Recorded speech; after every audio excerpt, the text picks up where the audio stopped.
Prostate cancer is being diagnosed at an earlier stage, due in part to the PSA blood test that screens for cancer. Dr. Peter Greenberg of Desert Regional Medical Center in Palm Springs discusses the new treatments for prostate cancer and the success rate when detected early.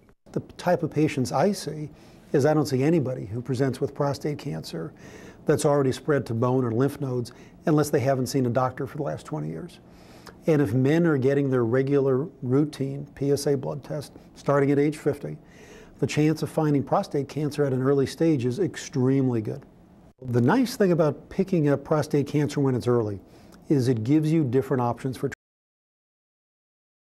If you find the cancer late, it tends to eliminate a lot of the options. So in an early stage patient, let's say we've got a guy who's 65 years old, his primary care doctor has gotten an elevated PSA blood test, sends the patient to a urologist. The urologist does a biopsy of the prostate and confirms that there's prostate cancer. And that gentleman, if he's got a low PSA, if he's got an early stage cancer on the biopsy, he's got three main options. He can either have surgery, which is a radical prostatectomy, have the prostate removed.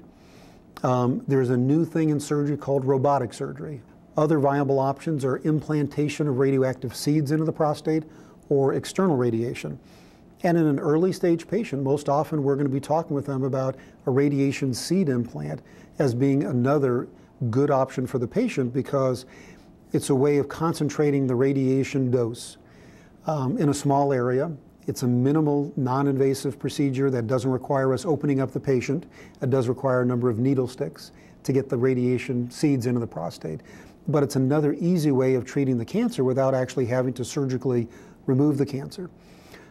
External radiation works very well as well for early stage patients, but does require coming in for about 42 visits over about 2 months. So from a convenience perspective and from a side effects perspective, the seeds are a little bit easier on patients. The advantage of that particular treatment is you go in the morning for the treatment and you're out in the afternoon, so it's done as an outpatient, and your whole treatment's finished. It takes about an hour to an hour and 15 minutes in the operating room, and you're done. So very nice, easy, slick way to go. Big fears of men is loss of sexual functioning, impotency.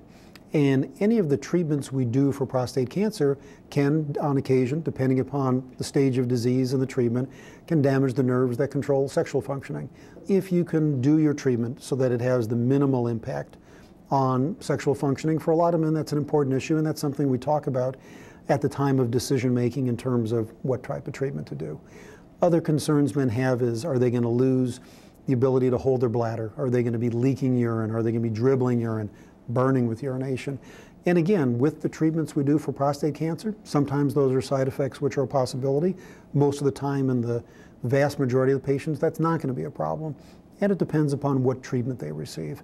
But again, I'd say the big emphasis is if we find the prostate cancer early, which we do most of the time now, the chance for having bad symptoms as a result of treatment goes down significantly.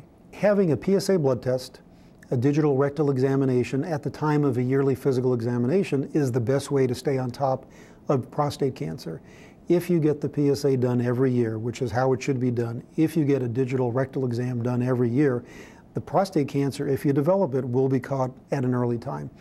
But it's one of those things that when the patients are going into their physicians, they need to, for their yearly exam, or maybe it's been a little over a year, they need to remind the doctor and just say, hey, listen, are we due for a PSA blood test? Because if you get it done once a year, it'll keep you